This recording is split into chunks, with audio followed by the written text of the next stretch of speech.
గతంలో విజన్ 2020తో హైదరాబాద్ను అభివృద్ధి చేసినట్లుగానే ఇప్పుడు అమరావతిని ఏఐ మరియు గ్రీన్ ఎనర్జీ మేళవింపుతో అంతర్జాతీయ స్థాయి ఫ్యూచర్ సిటీగా తీర్చిదిద్దుతున్నామని సీఎం చంద్రబాబు ప్రకటించారు. విశాఖలో గూగుల్ సంస్థ $15 బిలియన్ భారీ పెట్టుబడితో చేపట్టే ప్రాజెక్టుకు ఈ నెల 28న శంకుస్థాపన చేస్తున్నామని, గ్రీన్ ఎనర్జీ ఉత్పత్తిలో ఆంధ్రప్రదేశ్ను దేశంలోని అగ్రస్థానంలో నిలుపుతామని ధీమా వ్యక్తం చేశారు. సంస్కరణల ద్వారా సంపద సృష్టించి పేదరికాన్ని పారద్రోలేందుకు P4 విధానాన్ని అమలు చేస్తూనే భవిష్యత్తు అవసరాల దృష్ట్యా దేశంలోనే తొలిసారిగా పాపులేషన్ మేనేజ్మెంట్ పాలసీని తీసుకువస్తున్నట్లు ఆయన వెల్లడించారు. ముంబైలో జరిగిన ప్రతిష్టాత్మక ఎకనామిక్ టైమ్స్ ఎక్సలెన్స్ అవార్డుల కార్యక్రమంలో ఆంధ్రప్రదేశ్ ముఖ్యమంత్రి నారా చంద్రబాబు నాయుడు ముఖ్య అతిథిగా పాల్గొని ప్రసంగించారు. దేశంలో ఆర్థిక సంస్కరణ అనంతరం ఉమ్మడి ఏపీ సీఎంగా బాధ్యతలు చేపట్టడం తన అదృష్టమని పేర్కొన్న ఆయన, సంస్కరణల ద్వారానే సంపద సృష్టి సాధ్యమని, ఆ రెవెన్యూతోనే సంక్షేమం అందించగలమని స్పష్టం చేశారు. నాడు విజన్ 2020తో హైదరాబాదును ఐటీ హబ్గా తీర్చిదిద్దామని, నేడు ప్రధాని మోడీ వికసిత్ భారత్ 2047 లక్ష్యంలో ఏపీని అగ్రస్థానంలో నిలపడమే తన ఆకాంక్షని పేర్కొన్నారు. రాష్ట్ర అభివృద్ధిలో టెక్నాలజీ పాత్రను వివరిస్తూ గతంలో ఐటీ విప్లవాన్ని అందిపుచ్చుకున్నామని, ఇప్పుడు ఏఐ, క్వాంటమ్ టెక్నాలజీ, డేటా సెంటర్ల వైపు అడుగులు వేస్తున్నామని చెప్పారు. విశాఖపట్నంలో గూగుల్ సంస్థ $15 బిలియన్ భారీ పెట్టుబడితో ఏర్పాటు చేయనున్న ప్రాజెక్టుకు ఈ నెల 28న శంకుస్థాపన చేయనున్నట్లు వెల్లడించారు. అలాగే అమరావతిని నెట్ జీరో కాన్సెప్ట్తో ప్రపంచ స్థాయి ఫ్యూచర్ సిటీగా తీర్చిదిద్దుతున్నామని పేర్కొన్నారు. Today that has transformed economy like anything. I am always for reforms. Today we are having more advantages. Real time you want to do anything, real time you are in a position to do it. Either AI or data center, space, satellites, drones, even cell phones, wearables, semiconductor, not one. Everything is available. The day I am thinking very clearly, I am getting all my information. We are having one more advantage, that is Aadhaar, authentication of every individual. DBT, we are able to communicate immediately. I am very happy I associated this sector. Our Honorable Prime Minister has entrusted me digital currency, give the report. There is a committee. I worked in that committee. Today, India is having highest transactions on digital currency. All these things happened within 10 years' time. So with everything, what I wanted to inform all of you, earlier I used to talk ease of doing business. Now I am talking speed of doing business. Even in government, I am talking speed of delivering governance. 900 services, real time I am providing on WhatsApp, Manamitra. Back end I am using AI, and also I am getting nearly 45 parameters real time. All process online. Historical data is available. Very soon we are going to give every citizen AI doctor, agronomy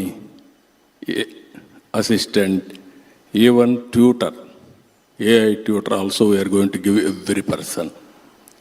But ultimately human intelligence is very, very important. Finally, I am telling you, we need leadership.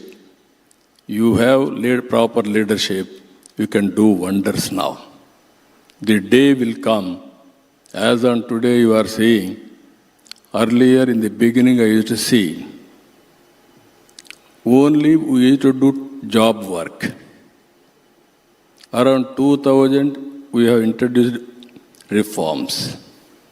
Recently our Honorable Prime Minister, same BSNL, TCS and one of private company and IIT Chennai, they innovated 4G. All these years, we are not going for products. We are users of that products. We are paying more and more money for foreign companies. Now our youth is doing extremely well. Andhra Pradesh high court నూతన ప్రధాన న్యాయమూర్తిగా justice Lisa Gill శనివారం ప్రమాణ స్వీకారం చేశారు. విజయవాడలోని లోక్ భవన్లో జరిగిన ఈ ప్రత్యేక కార్యక్రమంలో రాష్ట్ర గవర్నర్ ఎస్ అబ్దుల్ నజీర్ ఆమెతో పదవి ప్రమాణం చేయించారు. ఇటీవల పదవి విరమణ చేసిన జస్టిస్ ధీరజ్ సింగ్ ఠాకూర్ స్థానంలో లీసా గిల్ ఈ అత్యున్నత బాధ్యతలు చేపట్టారు. ఈ ప్రతిష్టాత్మక ప్రమాణ స్వీకార ఉత్సవానికి ఇతర హైకోర్టు న్యాయమూర్తులు, సీనియర్ న్యాయవాదులు, ప్రభుత్వ ఉన్నతాధికారులు హాజరయ్యారు. ఏపీ హైకోర్టు ప్రధాన న్యాయమూర్తిగా జస్టిస్ లీసా గిల్ ప్రమాణ స్వీకారం చేశారు. విజయవాడ లోక్ భవన్లో గవర్నర్ జస్టిస్ అబ్దుల్ నజీర్ ఆమెతో ప్రమాణం చేయించారు. జస్టిస్ లీసా గిల్ స్వస్థలం చండీగఢ్. అక్కడి కార్మెల్ కాన్వెంట్ స్కూల్లో పాఠశాల విద్య, ప్రభుత్వ మహిళా కాలేజీలో హ్యూమనిటీస్లో డిగ్రీ చేశారు. పంజాబ్ యూనివర్సిటీలో ఎల్ఎల్బి, ఎల్ఎం పూర్తి చేశారు. 1990లో న్యాయవాదిగా పేరు నమోదు చేసుకుని పంజాబ్, హర్యానా హైకోర్టులో ప్రాక్టీస్ ప్రారంభించారు. సివిల్, క్రిమినల్, రెవెన్యూ, రాజ్యాంగపరమైన కేసుల ద్వారా అన్ని రంగాల్లో అనుభవం గడించారు. సుదీర్ఘకాలం చండీగఢ్కు పలు ప్రభుత్వ రంగ బోర్డులకు, కార్పొరేషన్లకు ప్రాతినిధ్యం వహించారు. 2014 మార్చి 31న పంజాబ్, హర్యానా హైకోర్టు న్యాయమూర్తిగా నియమితులయ్యారు. ప్రమాణ స్వీకార కార్యక్రమంలో ఇతర హైకోర్టు న్యాయమూర్తులు, సీనియర్ న్యాయవాదులు, ప్రభుత్వ ఉన్నతాధికారులు పాల్గొన్నారు. Having been appointed Chief Justice of the High Court of Andhra Pradesh, Chief Justice of the High Court of Andhra Pradesh, do swear in the name of God do swear in the name of God that I will bear true faith and allegiance to the Constitution of India and allegiance to the Constitution of India as by law established, that I will uphold the sovereignty that I will uphold the sovereignty and integrity of India, that I will duly and faithfully and to the best of my ability, knowledge and judgment perform the duties of my office without fear or favor, affection or ill will, and that I will uphold the Constitution and the laws.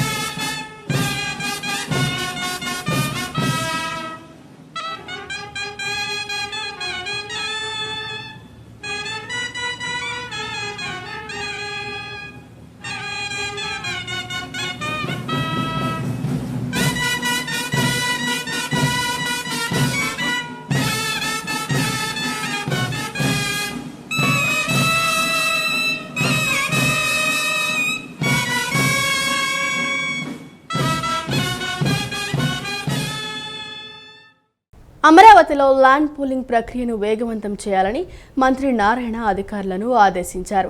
భూములిచ్చిన రైతులకు మే 1 నుండి కౌలు నిధులు జమ చేయనున్నట్లు ప్రకటించారు. అలాగే నగరంలో వ్యర్థాల నిర్వహణ ప్లాంట్ల ఏర్పాటును త్వరితగతిన పూర్తి చేసి పేరుకుపోయిన లెగసీ వేస్ట్ను వెంటనే తొలగించాలని అధికారులకు సూచించారు. అమరావతిలో ల్యాండ్ పూలింగ్ ప్రక్రియ మరియు వ్యర్థాల నిర్వహణపై రాష్ట్ర పురపాలక శాఖ మంత్రి నారాయణ అధికారులతో ఉన్నత స్థాయి సమీక్ష నిర్వహించారు. ఈ సమావేశంలో ఎమ్మెల్యేలు శ్రవణ్ కుమార్, భాష్యం ప్రవీణ్, సిఆర్డీఏ కమిషనర్ విజయరామరాజుతో పాటు పలువురు ఉన్నతాధికారులు పాల్గొన్నారు. ల్యాండ్ పూలింగ్లో భూములిచ్చిన రైతులకు మే 1వ తేదీ నుండి కౌలు నిధులు జమ చేయాలని మంత్రి ఈ సందర్భంగా కీలక నిర్ణయం తీసుకున్నారు. International sports city, inner ring road, railway line మరియు స్టేషన్ల నిర్మాణం కోసం 7 గ్రామాల్లో జరుగుతున్న ల్యాండ్ పూలింగ్ ప్రక్రియను వేగవంతం చేయాలని, ఎంజాయ్మెంట్ సర్వేను త్వరితగతిన పూర్తి చేయాలని అధికారులను ఆదేశించారు. వీటితో పాటు లెగసీ మరియు ఫ్రెష్ వేస్ట్ మేనేజ్మెంట్ ఏజెన్సీలతో సమీక్షించిన మంత్రి పేరుకుపోయిన వ్యర్థాలను వెంటనే తొలగించాలని సూచించారు. కొత్త ప్లాంట్ల ఏర్పాటుకు స్థల సమస్యలు ఉంటే కలెక్టర్లతో సమన్వయం చేసుకుని తగిన చర్యలు తీసుకోవాలని అధికారులకు దిశానిర్దేశం చేశారు. పట్టణ ప్రణాళిక సుస్థిర అభివృద్ధిపై అధ్యయనం కోసం మంత్రులు అచ్చెన్నాయుడు, అనిత, సత్యకుమార్ తదితరుల బృందం సింగపూర్లోని మారో ఆర్కిటెక్ట్స్ సంస్థను సందర్శించింది. స్మార్ట్ సిటీల నిర్మాణం, ఏఐ సాంకేతికత వినియోగం మరియు భవిష్యత్తు అవసరాలకు తగ్గట్టుగా రూపొందించే సినారియో ప్లానింగ్ విధానాలను మంత్రులు పరిశీలించారు. ఏపీలో అత్యాధునిక నగరాల నిర్మాణానికి సింగపూర్ అనుసరిస్తున్న అంతర్జాతీయ ప్రమాణాలను మరియు వ్యూహాలను ఈ సందర్భంగా అడిగి తెలుసుకున్నారు. పట్టణ ప్రణాళిక సుస్థిర అభివృద్ధిపై అధ్యయనం కోసం మంత్రుల బృందం సింగపూర్లో పర్యటించింది. ఈ పర్యటనలో భాగంగా మంత్రులు అచ్చెన్నాయుడు, బీసీ జనార్దన్ రెడ్డి, వంగలపూడి అనిత, సత్యకుమార్ యాదవ్, అనగాని సత్యప్రసాద్ ప్రముఖ అంతర్జాతీయ కన్సల్టెన్సీ సంస్థ మారో ఆర్కిటెక్ట్స్ను సందర్శించారు. సంస్థ ప్రతినిధులతో సమావేశమైన మంత్రులు అత్యాధునిక నగర నిర్మాణ నమూనాలు, స్మార్ట్ సిటీల రూపకల్పనపై చర్చించారు. ముఖ్యంగా ఏఐ, డిజిటల్ టెక్నాలజీని ఉపయోగించి భవిష్యత్తు అవసరాలకు తగ్గట్టుగా స్మార్ట్ సిటీలను తీర్చిదిద్దే మారో ఇంటెలిజెన్స్ విధానాలను వారు పరిశీలించారు. పట్టణ ప్రణాళికలో భవిష్యత్తు సవాళ్లను ముందే ఊహించి సిద్ధమయ్యే సినారియో ప్లానింగ్, అలాగే అంతర్జాతీయ నగరాలతో కలిసి ఆర్థిక, సామాజిక ప్రయోజనాల కోసం పనిచేసే అర్బన్ డిప్లొమసీ వంటి సింగపూర్ అనుసరిస్తున్న వినూత్న విధానాలను మంత్రుల బృందం ఈ సందర్భంగా అధ్యయనం చేసింది. ఏపీని ప్రపంచ స్థాయి పర్యాటక కేంద్రంగా మార్చడమే లక్ష్యమని, రాబోయే గోదావరి పుష్కరాల కోసం టెంట్ సిటీలు, హోమ్ స్టేలు ఏర్పాటు చేయాలని మంత్రి కందుల దుర్గేష్ అధికారులను ఆదేశించారు. పర్యాటక రంగానికి పారిశ్రామిక హోదా కల్పిస్తూ రాబోయే 5 ఏళ్లలో 50,000 గదుల నిర్మాణమే లక్ష్యంగా నూతన పర్యాటక పాలసీని అమలు చేస్తామని వెల్లడించారు.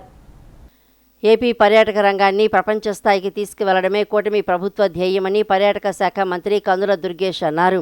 శనివారం రాజమహేంద్రవరంలోని శ్రీ రతన్ టాటా హబ్లో పర్యాటక రంగ అభివృద్ధిపై అధికారులతో సమీక్ష నిర్వహించిన ఆయన కేరళ కంటే మెరుగైన ప్రాకృతిక సంపద మన సొంతమని పేర్కొన్నారు. రాష్ట్రంలో పెట్టుబడులు పెట్టే ఇన్వెస్టర్లకు రాయితీతో పాటు ప్రాజెక్టుల గ్రౌండింగ్లో ఎదురయ్యే అడ్డంకులను ప్రభుత్వం ముందుండి తొలగిస్తోందని భరోసా ఇచ్చారు. పర్యాటక రంగానికి పారిశ్రామిక హోదా కల్పించడంతో పాటు నూతన పర్యాటక పాలసీ 2024-29 ద్వారా రాబోయే 5 ఏళ్లలో 50,000 గదుల ఏర్పాటును లక్ష్యంగా పెట్టుకున్నామని వెల్లడించారు. ముఖ్యంగా రాబోయే గోదావరి పుష్కరాల కోసం 21 ప్రధాన దేవాలయాల్లో టెంట్ సిటీలు ఏర్పాటు చేయాలని, భక్తులు బస చేసి సమీప ప్రాంతాలను సందర్శించేలా ప్రణాళికలు సిద్ధం చేయాలని అధికారులను ఆదేశించారు. స్టార్ హోటళ్లు రాలేని టైర్ 2, టైర్ 3 పట్టణాల్లో పాతకాలపు మండువా లోగిలను, విడిది ఇళ్లను హోమ్ స్టేలుగా మార్చే సంస్కృతిని ప్రోత్సహించాలని మంత్రి సూచించారు. గోదావరి పుష్కరాలు కేవలం స్నానాలకు మాత్రమే పరిమితం కాకుండా భక్తులు మన సంస్కృతిని, ప్రకృతిని ఆస్వాదించేలా పర్యాటక హంగులు అద్దాలని అధికారులకు దిశానిర్దేశం చేశారు. శాసనమండలి చైర్మన్ మోషన్ రాజు వైసీపీ రాజకీయ ప్రయోజనాల కోసం నిబంధనలను తుంగలో తొక్కుతున్నారని టీడీపీ నాయకుడు అశోక్ బాబు విమర్శించారు. ఎమ్మెల్సీల రాజీనామాలను ఏడాది పాటు పెండింగ్లో ఉంచి ఇప్పుడు సహేతుక కారణాలు లేవని తిరస్కరించడం చట్టవిరుద్ధమని ఆయన మండిపడ్డారు. హైకోర్టులో కౌంటర్ దాఖలు చేయనందుకు చైర్మన్కు కోర్టు పెనాల్టీ విధించడం దేశ చరిత్రలోనే అత్యున్నత పదవికి జరిగిన అవమానమని ధ్వజమెత్తారు. ఏపీ శాసనమండలి చైర్మన్ మోషన్ రాజు తీరు ప్రజాస్వామ్యానికి గొడ్డలిపెట్టు అని టీడీపీ రాష్ట్ర ప్రధాన కార్యదర్శి పరుచూరి అశోక్ బాబు విమర్శించారు. శనివారం జరిగిన మీడియా సమావేశంలో ఆయన మాట్లాడుతూ ఎమ్మెల్సీ జయమంగళ వెంకటరమణ తన పదవికి స్వచ్ఛందంగా రాజీనామా చేసి ఏడాది గడుస్తున్నా వాటిని ఆమోదించకుండా పెండింగ్లో పెట్టడం వెనుక రాజకీయ కుట్ర ఉందని ఆరోపించారు. రాజీనామా లేఖలో సహేతుక కారణాలు లేవు అంటూ చైర్మన్ తిరస్కరించడం చట్టవిరుద్ధమని, నిబంధనల ప్రకారం నిర్ణీత ఫార్మెట్లో రాజీనామా ఇస్తే వెంటనే ఆమోదించాలని ఆయన గుర్తు చేశారు. హైకోర్టు ఆదేశించిన కౌంటర్ దాఖలు చేయనందుకు గాను దేశ చరిత్రలోనే మొదటిసారి ఒక చైర్మన్కు కోర్టు పెనాల్టీ విధించడం దురదృష్టకరమని అశోక్ బాబు మండిపడ్డారు. అత్యున్నత పదవిలో ఉన్న వ్యక్తులు రాజకీయ పార్టీల పట్ల విధేయత చూపడం మానేసి రాజ్యాంగబద్ధంగా నిష్పక్షపాతంగా వ్యవహరించాలని హితవు పలికారు. తెలుగుదేశం సభ్యులకి మెజారిటీ రాదు, ఎందుకంటే అప్పుడు మేము 8 మంది ఉన్నాం కాబట్టి ఈ 4తో మాకేం మెజారిటీ తలకిందులయ్యే పరిస్థితి లేదు. అప్పటికే వైసీపీ ఈరోజు కూడా వైసీపీ మెజారిటీ ఉంది. కానీ వాళ్ళు వద్దన్న తర్వాత వాళ్ళు యాక్సెప్ట్ చేయకపోవటం మేము దాన్ని వేరే విధంగా మాట్లాడాల్సి వస్తుందని చెప్పి అన్నప్పుడు లేదు దీని మీద నేను చర్చించి నేను నిర్ణయం తీసుకుంటానని చెప్పి నేను ఉండగానే అప్పుడు మార్చి 2019లోనే ఆయన చెప్పడం జరిగింది. సంవత్సరం కాలం అయిపోయింది, నిర్ణయం తీసుకోవాలా. మరి కైకలూరు నుంచి ఉన్న వెంకటరమణ అంతకుముందు మా తెలుగుదేశం ఎమ్మెల్యే కూడా ఆయన మరి వైసీపీ తరఫున ఎమ్మెల్సీ జనసేనకి వెళ్ళే ఆలోచన ఉన్నట్లుగా మనకి మీడియాలో తెలుస్తుంది. అందుకు ఆయన రిజైన్ చేశాడు. ఇప్పుడు యాంటీ డిఫెక్షన్ బిల్లులో కూడా ఒక పార్టీ నుంచి ఎన్నికైతే పార్టీ మారదలుచుకున్నప్పుడు ఆ పదవి రాజీనామా చేయాలి. పోతుల సునీత గారు కూడా అదే పని చేశారు గతంలో. మా తెలుగుదేశం ఎమ్మెల్సీ పదవికి రాజీనామా చేస్తే వైసీపీలో జాయిన్ అయిన తర్వాత మళ్ళీ ఆవిడకి ఆ పదవి ప్రాసెస్లో ఎమ్మెల్సీ అయ్యే ప్రాసెస్లో ఆవిడకి మళ్ళీ వైసీపీ ఎమ్మెల్సీ ఇవ్వడం జరిగింది. కాబట్టి రాజీనామాని ఆమోదించకపోవడం అనేది కేవలం రాజకీయ దురుద్దేశంతో చేస్తున్నారని చెప్పి ఇవాళ గట్టిగా నమ్మటానికి కారణాలు చాలా ఉన్నాయి. ఒక చట్టసభల చైర్మన్నో లేకపోతే స్పీకరో ప్రోటోకాల్లో కౌన్సిల్ చైర్మనే ముందుంటారు స్పీకర్ కంటే. అటువంటి ఆయన కౌంటర్ ఫైల్ చేయలేదని చెప్పి హైకోర్టు ఈయనకి పెనాల్టీ విధించింది. భారతదేశంలో ఫస్ట్ టైం ఎవరికి అటు లోక్సభలో కానీ రాజ్యసభలో కానీ రాష్ట్రాల్లో ఉన్న అసెంబ్లీలో కానీ కౌన్సిల్లో కానీ ఏ చైర్మన్కి ఏ స్పీకర్కి ఇటువంటి పరిస్థితి రాలేదు. మంగళగిరి పేదల ఇళ్ల స్థలాలు పట్టాల హామీలను నెరవేర్చాలని డిమాండ్ చేస్తూ సిపిఎం ఆధ్వర్యంలో ఎంటీఎంసీ కార్యాలయం ముట్టడి జరిగింది. కార్పొరేట్లకు భూములు ఇస్తున్న మంత్రి లోకేష్ పేదలకు స్థలాలు ఇవ్వడంలో నిర్లక్ష్యం చేస్తున్నారని సిహెచ్ బాబురావు విమర్శించారు. హామీలు అమలు చేయకపోతే జూన్ మొదటి వారంలో లోకేష్ కార్యాలయం వరకు భారీ ఆందోళన చేపడతామని హెచ్చరించారు. మంగళగిరి నియోజకవర్గంలోని పేదలకు ఇచ్చిన హామీలను మంత్రి నారా లోకేష్ వెంటనే నెరవేర్చాలని డిమాండ్ చేస్తూ సిపిఎం నాయకులు శనివారం మంగళగిరి తాడేపల్లి నగరపాలక సంస్థ కార్యాలయం ఎదుట మహాధర్నా ముట్టడి కార్యక్రమం నిర్వహించారు. ఈ సందర్భంగా సిపిఎం రాష్ట్ర కార్యదర్శి వర్గ సభ్యులు సిహెచ్ బాబురావు మాట్లాడుతూ ఎన్నికల సమయంలో 20,000 మందికి ఇళ్ల పట్టాలు ఇస్తామని, ఇళ్ల స్థలాలు లేని వారికి స్థలం కేటాయించి ఇల్లు నిర్మించి ఇస్తామని ఇచ్చిన హామీలు 2 ఏళ్లు కావస్తున్నా అమలు కాలేదని విమర్శించారు. కార్పొరేట్ కంపెనీలకు అతి తక్కువ ధరకే ఎకరాల కొద్దీ భూములను కట్టబెడుతున్న ప్రభుత్వం పేదలకు 100 గజాల స్థలం ఇవ్వడానికి మాత్రం భూమి లేదని చెప్పడం దారుణమన్నారు. అలాగే 50 ఏళ్లు దాటిన వారికి పెన్షన్లు, మహిళలకు నెలకు 1,500 రూపాయలు ఆర్థిక సాయం వంటి పథకాలను కూడా విస్మరించారని మండిపడ్డారు. మంత్రి లోకేష్కు విదేశాలకు వెళ్లడానికి, ప్రధానిని కలవడానికి సమయం ఉంటుంది కానీ నియోజకవర్గ సమస్యల పరిష్కారానికి తీరిక లేదా అని ఆయన ప్రశ్నించారు. నియోజకవర్గంలో పేదల ఇళ్లను తొలగిస్తున్నారే తప్ప వారికి ప్రత్యామ్నాయం చూపడం లేదని ఆరోపించారు. ఎన్నికలకి ముందు 20,000 మందికి ఇళ్లు కట్టిస్తాం, పట్టాలు అందరికీ ఇస్తామని శిలాఫలకం వేశారు సీతానగరంలో. ఆ శిలాఫలకం మిమ్మల్ని వెక్కిరిస్తూ ఉంది. శిలాఫలకమే కాదు, జనం కూడా వెక్కిరిస్తున్నారు. గుర్తుపెట్టుకోండి, మీరు పేదవాళ్ళకి 2 సెంట్లు ఇవ్వడానికి మీకు స్థలం దొరకలేదా? ఎకరం భూమి 99 పైసలు చొప్పున బడా కంపెనీలకి విశాఖపట్నం లాంటి చోట్ల విలువైన భూములు ఇస్తున్నారే. ఎకరం కాదు, అవసరమైతే మొత్తం భూమి ఇస్తానని చెప్తున్నావు. మీ సొంత భూమా? పేదవాళ్ళకి మాత్రం ఎందుకు ఇవ్వరని అడుగుతా ఉన్నాం. ఎంతకాలం ఆగాలి? 2 ఏళ్ళు ఆగారు. వక్ఫ్ భూములు, దేవాదాయ భూములు అందరూ పెద్దవాళ్ళకి మీరు కట్టబెడతారా? రాజధాని కోసం 50,000 ఎకరాలు ఉంటే చాలని ఇంకొక 1,00,000 ఎకరాలు భూ సమీకరణ చేస్తారు. పేదవాడికి మాత్రం ఇవ్వరా? మీరు క్రికెట్ చూడటానికి శ్రీలంక కూడా వెళ్ళి వస్తారే. అలాగే మీ మంత్రులకి, ఎమ్మెల్యేలకి, కుటుంబ సభ్యులకి విందు భోజనాలు పెట్టి, చీరలు పెట్టి చాలా హడావుడి చేస్తున్నారే. ఓట్లేసి గెలిపించి నియోజకవర్గ ప్రజలకు మాత్రం మొండి చేయి చూపిస్తూ ఉన్నారు. అందుకే ఈ రోజున మంత్రి గారు ఇచ్చిన మాట నిలబెట్టుకుని నెల రోజుల లోపల 6 నెలల క్రితం దరఖాస్తులు ఇస్తే, 2 ఏళ్ల క్రితం దరఖాస్తులు ఇస్తే ఎంక్వైరీ కూడా చేయించడానికి టైం లేని దిక్కుమాలిన ప్రభుత్వంలాగా మారింది. పెద్దవాళ్ళ కోసం పేదవాళ్ళు బలి చేస్తూ ఉన్నారు. మాటలు తప్ప చేతలు లేవు. అందుకే సిపిఎం తరఫున ప్రకటిస్తున్నాం, మీరు ఈ నెల రోజుల్లో చెప్పిన మాట ప్రకారం ఇళ్ల స్థలాలు ఇవ్వకపోతే జూన్ నెలలో లోకేష్ గారి కార్యాలయం ముందే పేదవాళ్ళందరూ కూడా ఇళ్ల కోసం, పట్టాల కోసం ఆందోళన చేయడానికి సిద్ధపడతాం. నందిగామ రామలింగేశ్వర స్వామి దేవాలయ కోనేరు భూముల ఆక్రమణలను తొలగించాలని డిమాండ్ చేస్తూ హిందూ సంఘాలు తహసీల్దార్ కార్యాలయం వద్ద మహాధర్నా నిర్వహించాయి. కోనేరు స్థలం దేవస్థానానిదేనని హైకోర్టు తీర్పు ఇచ్చినా అధికారులు నిర్లక్ష్యం వహిస్తున్నారని నాయకులు మండిపడ్డారు. తక్షణమే ఆక్రమణలు తొలగించి ఆలయ ఆస్తులను కాపాడాలని డిమాండ్ చేస్తూ గాంధీ సెంటర్ వరకు భారీ నిరసన ర్యాలీ చేపట్టారు. నందిగామలోని శ్రీ సుఖ శ్యామలాంబ సమేత శ్రీ రామలింగేశ్వర స్వామి దేవస్థానానికి చెందిన కోనేరు భూముల ఆక్రమణలను తొలగించాలని డిమాండ్ చేస్తూ హిందూ సంఘాల ఆధ్వర్యంలో నిరసన చేపట్టారు. స్థానిక తహసీల్దారు మరియు ఆర్డీఓ కార్యాలయాల ముందు బైఠాయించిన నాయకులు, కార్యకర్తలు ఓం నమఃశివాయ అంటూ భజనలు చేస్తూ తమ నిరసన తెలియజేశారు. గత కొన్నేళ్లుగా కోనేరు స్థలాన్ని కొందరు ఆక్రమించి వ్యాపారాలు చేస్తున్నారని, ఈ విషయంలో రెవెన్యూ అధికారులు నిర్లక్ష్యంగా వ్యవహరిస్తున్నారని మండిపడ్డారు. సదరు భూమి దేవస్థానానిదేనని హైకోర్టు తీర్పు ఇచ్చి 20 రోజులు గడిచినా ఆక్రమణలు తొలగించడంలో అధికారులు కాలయాపన చేస్తున్నారని హిందూ సంఘాల నాయకులు ఆగ్రహం వ్యక్తం చేశారు. దేవాలయ ఆస్తులను కాపాడాల్సిన బాధ్యత ప్రభుత్వంపై ఉందని, తక్షణమే స్పందించి కోనేరు స్థలాన్ని ఆలయానికి అప్పగించాలని వారు డిమాండ్ చేశారు. హైవేకి భూములు వెళ్తే అందరికీ గజాల లెక్క వచ్చినాయి, ఇక్కడ దేవస్థానం ఆస్తులకు ఎకరాల లెక్క వచ్చినాయి. దానికి కూడా పూర్తి బాధ్యత ఎంఆర్ఓ గారిది. ఈ రెవెన్యూ సిబ్బంది కూడా ఉన్నారు, దానికి వెనకాల అందరూ ఉన్నారు. ఈ ఎంఆర్ఓ గారికి ప్రతి ఒక్కళ్ళు ఉన్నారు.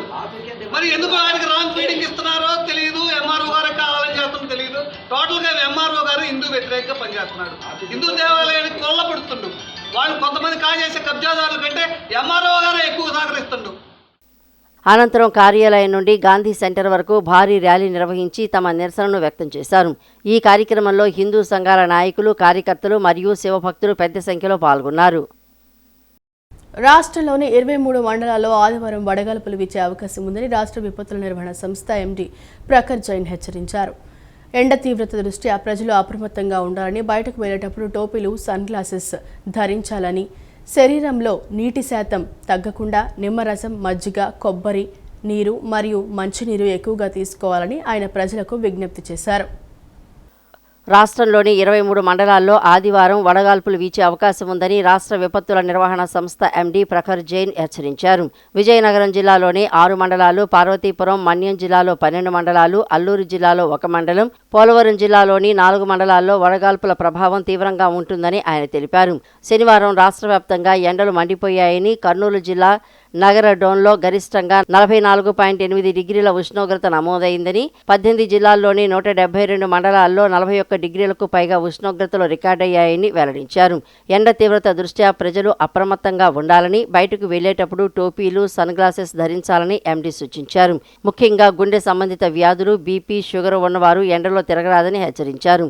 శరీరంలో నీటి శాతం తగ్గకుండా నిమ్మరసం, మజ్జిగ, కొబ్బరి నీరు మరియు మంచినీరు ఎక్కువగా తీసుకోవాలని ఆయన ప్రజలకు విజ్ఞప్తి చేశారు.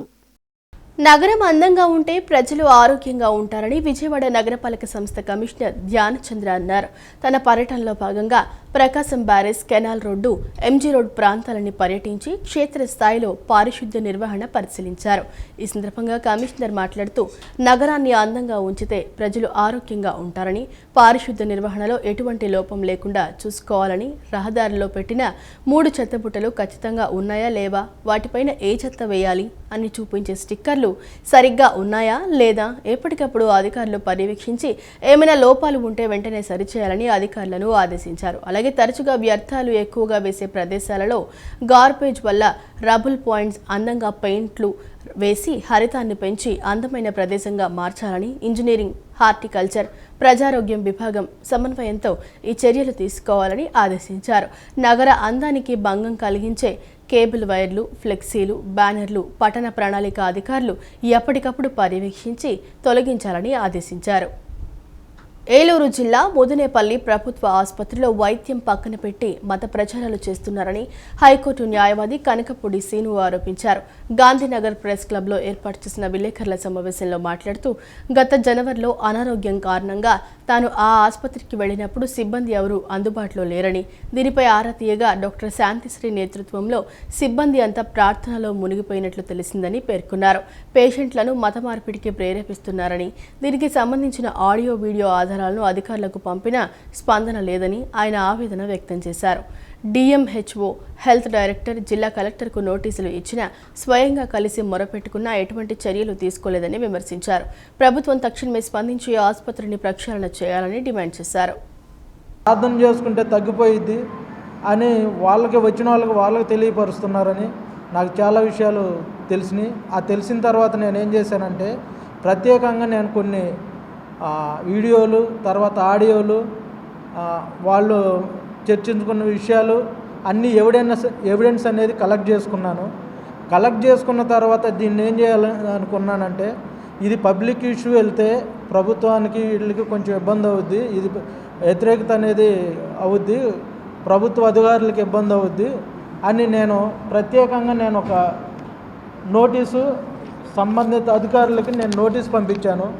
మొత్తం 5గురికి, డిఎంహెచ్ఓకి, డైరెక్టర్ ఆఫ్ హెల్త్, తర్వాత మన ప్రిన్సిపల్ సెక్రటరీ గారికి, ఏలూరు జిల్లా కలెక్టర్ గారికి, వీళ్ళందరికీ నేను నోటీస్ పంపించాను. ఇలా జరుగుతున్నాయి ప్రార్థనలు, వాళ్ళని సస్పెండ్ చేయండి, హాస్పిటల్లో ప్రక్షాళన చేయండి అని నేను వాళ్ళకి ఇలా నోటీస్ పంపించిన 2 నెలల వరకు కూడా మాకు అందినట్టు అక్నాలజ్మెంట్లు ఉన్నాయి, కానీ అటు నుంచి మాకు రిపోర్ట్ మాకు దీని గురించి అనేది ఇన్ఫర్మేషన్ అనేది ఏది వాళ్ళ మీద ఏ యాక్షన్ తీసుకుంది ఏంటి అనేది కూడా తెలియపరచలేదు. మళ్ళీ దీని గురించి నేను ఏం చేశానంటే, నేను స్వచ్ఛందంగా ఇక్కడ హెల్త్ డైరెక్టర్ గారు పద్మావతి గారు ఉంటే బిఎస్ఎన్ఎల్ దగ్గర నేను వెళ్ళి 4 సార్లు వెళ్ళాను 2 నెలల్లో. మేడం ఇలా మేము కంప్లైంట్ పెట్టాము, ఇది చిన్న విషయం కాదు, ప్రార్థన ఇది హాస్పిటల్కి వచ్చిన వాళ్ళకి ప్రార్థనా ప్రేయర్తో మత మార్పులు జరుగుతున్నాయి, వైద్యాన్ని పక్కన పెట్టారు, ప్రార్థనలు చేస్తున్నారు, ఇది పబ్లిక్లో కాదు చేసేది, హాస్పిటల్లోనే జరుగుతుందని నేను ఆల్రెడీ పెన్ డ్రైవ్లో వీడియోలు, ఆడియోలు, తర్వాత స్క్రీన్ షాట్లు అన్ని ఎవిడెన్స్ అనేది అందరికీ పంపించాను.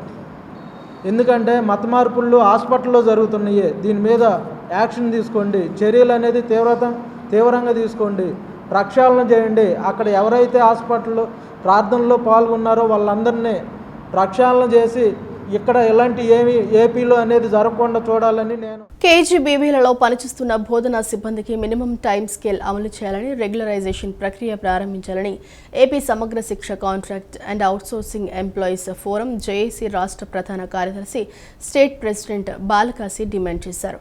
రాష్ట్ర వ్యాప్తంగా కస్తూర్బా బాలిక విద్యాలయాల్లో పనిచేస్తున్నటువంటి టీచర్లలో ఒక అలజడి ఉందని, దీనికి ప్రధాన కారణం రాష్ట్రంలో ఉన్నటువంటి అధికారులు ప్రవర్తిస్తున్నటువంటి తీరు అని వాపోయారు. జరుగుతున్న బదిలీలను వెంటనే ఆపాలని, తమ డిమాండ్లను వెంటనే పరిష్కరించాలని, లేని పక్షంలో జేఏసీ ఫోరం రాష్ట్ర కమిటీ తరపున రాష్ట్ర వ్యాప్తంగా ఆందోళన చేపడతామని హెచ్చరించారు. కేజీబీవీలలో పనిచేస్తున్న బోధనా సిబ్బందికి మినిమం టైం స్కేల్ అమలు చేయాలని, రెగ్యులైజేషన్ ప్రక్రియ ప్రారంభించాలని ప్రభుత్వానికి విజ్ఞప్తి చేస్తూ ఏపీ సమగ్ర శిక్ష contract and outsourcing employees forum JAC రాష్ట్ర కమిటీ ఆధ్వర్యంలో విజయవాడ గాంధీనగర్ ప్రెస్ క్లబ్ నందు మీడియా సమావేశం నిర్వహించారు.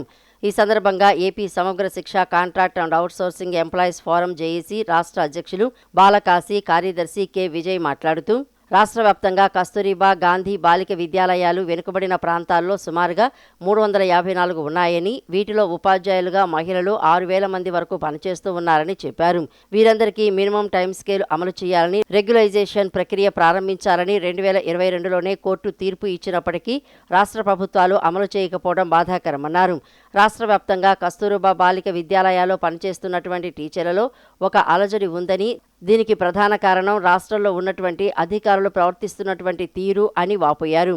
2022లో మినిమం టైం స్కేలు రెగ్యులరైజేషన్ ఇచ్చిన హైకోర్టు ఇచ్చిన తీర్పును ఇప్పటి వరకు అమలు చేయకపోగా వాటికి సంబంధించినటువంటి చర్యలు ఏమాత్రం చేపట్టకుండా ఈరోజు సమగ్ర శిక్ష అధికారులు అత్యంత దుర్మార్గంగా వ్యవహరిస్తున్నటువంటి పరిస్థితి ఉంది. అట్టడుగు ప్రాంతాలలో పేద పిల్లలకి, బాలికలకి చదువు చెప్తూ రాత్రింబగలు కంటికి రెప్పలా కాపాడుతూ ఆ పిల్లల్ని వీరందరూ నిరంతరం కేజీబీ స్కూల్లోనే పనిచేస్తున్నటువంటి పరిస్థితి ఉంది.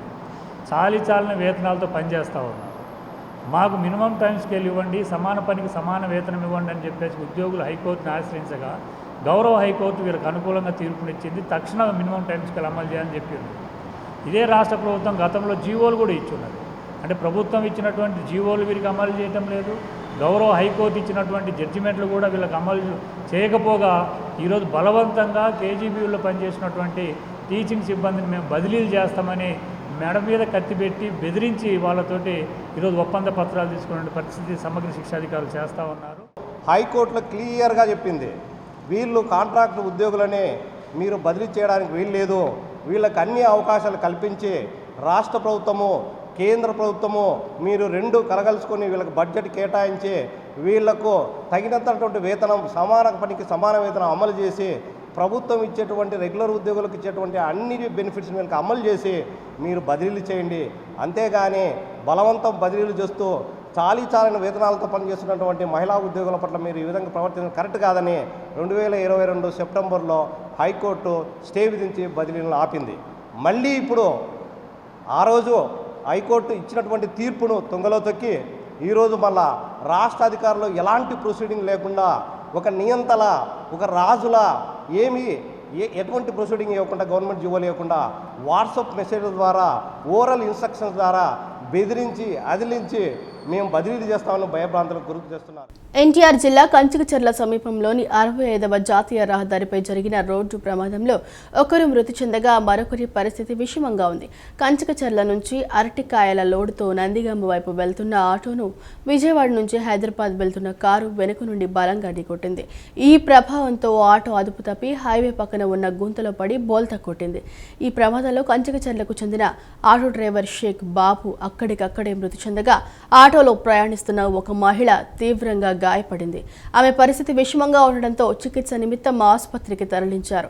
సమాచారం అందుకున్న పోలీసులు మృతదేహాన్ని పోస్టుమార్టం నిమిత్తం నందిగామ మార్చురీకి తరలించి కేసు నమోదు చేసి దర్యాప్తు చేపట్టారు. మే నెలలో నిర్వహించ తలపెట్టిన అసెంబ్లీ ప్రత్యేక సమావేశాల ఎజెండాపై ఏపీసీసీ ఉపాధ్యక్షుడు కొలనకొండ శివాజీ పలు డిమాండ్లు చేశారు. మహిళా బిల్లు విషయంలో కాంగ్రెస్పై విమర్శలు చేయడం మానేసి రిజర్వేషన్లలో ఓబీసీ మహిళలకు కోటాలో కోట కల్పించడంపై తీర్మానం చేయాలని కోరారు. అలాగే అమరావతి ఓఆర్ఆర్ భూసేకరణ వల్ల రైతులు ఎదుర్కొంటున్న సమస్యలు, అమరావతి ప్రాజెక్టు అప్పులు, పోలవరం ఆలస్యం మరియు టీటీడీ ఉన్నత పదవుల్లో మహిళలకు అవకాశం కల్పించకపోవడంపై అసెంబ్లీలో చర్చించాలని ఆయన డిమాండ్ చేశారు. చిత్తశుద్ధి ఉంటే 2029 నాటికే 33% మహిళా కోటా అమలు చేసేలా ప్రభుత్వం చర్యలు తీసుకోవాలని స్పష్టం చేశారు. అమరావతి ఔటర్ రింగ్ రోడ్డు పేరుతో 200 కిలోమీటర్ల పొడవు, 140 మీటర్ల వెడల్పు, 20,000 ఎకరాల బలవంతపు భూసేకరణ కూడా పార్లమెంట్ సమావేశాల్లో చర్చించవలసిందిగా తమకి మనవి చేస్తా ఉన్నా. అమరావతి సెల్ఫ్ ఫైనాన్స్ అని చెప్తూనే అమరావతిని రాష్ట్రాన్ని అప్పుల కుప్పగా చేర్చి ఏం చేద్దాం అనుకుంటున్నారు ఈ రాష్ట్రాన్ని, అది కూడా చర్చించండి అని చెప్పి మేము చెప్తా ఉన్నాం. అనేక మంది విద్యా ఉపాధి లేక వలసలు వెళ్ళిపోతూ ఉన్నారు. పోలవరం ఎత్తు విషయంలో మీరు చాలా జాగ్రత్తగా ఆచితూచి అడుగులు వేస్తూ ఉన్నారు. 45 మీటర్లలో ఉండాల్సిన దాన్ని 41 మీటర్లకే దాన్ని పరిమితం చేస్తూ ఉన్నారు. దీని మూలంగా రాష్ట్రం నష్టపోతూ ఉంది. మీ పోలవరం బనకచెర్ల ప్రాజెక్టు విషయం ఇవన్నీ కూడా అసెంబ్లీ ప్రత్యేక సమావేశాల్లో చర్చించగలరా అని చెప్పి మేము అడుగుతూ ఉన్నాం. మహిళా అంటూ ఉన్నారు. రేపు 4 ద్వైపాక్షిక ఎన్నికలు ఆంధ్రప్రదేశ్ నుంచి జరిగే రాజ్యసభ ఎన్నికల్లో ఒక్క సీట్ అన్నా మీరు మహిళలు కేటాయించగలరా అని చెప్పి మేము అడుగుతా ఉన్నాం. ఇంతమటికి తెలుగుదేశం పార్టీ పుట్టిన తర్వాత టీటీడీ చైర్మన్ కానీ టీటీడీ ఈఓ కానీ మహిళల్ని ఎందుకు నియమించలేదని చెప్పి మేము చంద్రబాబు గారిని అడుగుతా ఉన్నాం.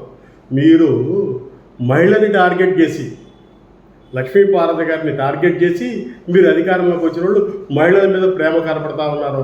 9%, 10% మాత్రమే రాష్ట్ర అసెంబ్లీలో మహిళలకి రేషియో ఉంటే ఎంత మటుకి ఎప్పుడైనా ఆ రేషియోను దాటి మీరు ముందుకు వచ్చారని చెప్పి మేము అడుగుతా ఉన్నాం. నున్నలోని Vikas college of engineering and technology విద్యార్థులు ప్రస్తుత విద్యా సంవత్సరం ప్లేస్మెంట్లలో అద్భుత ప్రతిభ కనపరిచారు. సుమారు 40కి పైగా ప్రముఖ కంపెనీలు నిర్వహించిన క్యాంపస్ డ్రైవ్లలో విద్యార్థులు పెద్ద ఎత్తున ఎంపికయ్యారు. యుఎస్ ఆధారిత స్నూర్ ఇంటర్నేషనల్ సంస్థ 6 లక్షల వార్షిక ప్యాకేజ్తో 10 మందిని, మంగళగిరి ఎలక్ట్రానిక్స్ సిస్టమ్స్ 4 లక్షల ప్యాకేజ్తో 6గురిని ఎంపిక చేసుకున్నట్లు college training placement officer Ganesh Mulletti వెల్లడించారు. నున్నలోని Vikas college of engineering and technology విద్యార్థులు ప్రస్తుత విద్యా సంవత్సరం ప్లేస్మెంట్లలో అద్భుత ప్రతిభ కనపరిచారని college training placement officer Ganesh Mulleti తెలిపారు. యుఎస్ ఆధారిత స్నోన్ ఇంటర్నేషనల్ సంస్థ 6 లక్షల వార్షిక ప్యాకేజీతో 10 మందిని, మంగళగిరి ఎలక్ట్రానిక్స్ సిస్టమ్స్ 4 లక్షల ప్యాకేజీతో 6గురిని ఎంపిక చేసుకున్నట్లు చెప్పారు.